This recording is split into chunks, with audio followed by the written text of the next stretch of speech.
Campus protests in Britain. Universities in Britain are experiencing protests due to their affiliations with Israel. At University College London, students demonstrated accusing the institution of being involved in genocide and calling for divestment from Israel-related investments. Protests at UCL. Students at UCL protested under the university's iconic building, demanding an end to financial support for Israel and declaring it was their time to support Palestine. Global movement. The movement has gained international traction, with students donning keffiyehs and Palestinian flags, feeling part of a global cause that started with unrest on U.S. campuses and spread to France. Student demands. UCL students are protesting the university's connections with arms manufacturers and Israeli academics,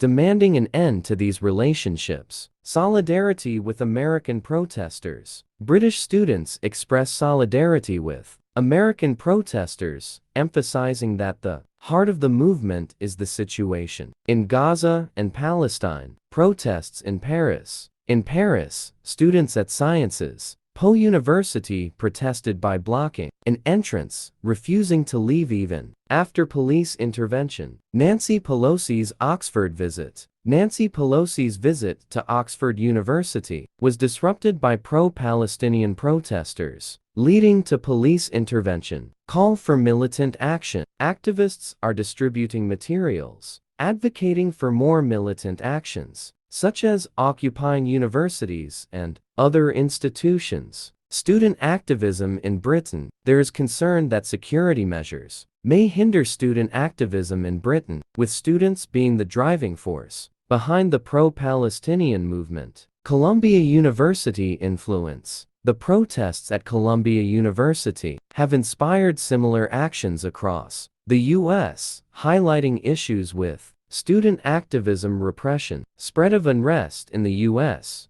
The unrest that began at Columbia University has led to numerous arrests at protests across various U.S. cities. White House and Republican response. The White House supports free speech on campuses, while some Republicans have called for stronger measures in response to the protests. These summaries reflect the ongoing tensions and the widespread impact of the Israel-Gaza conflict on student activism around the world.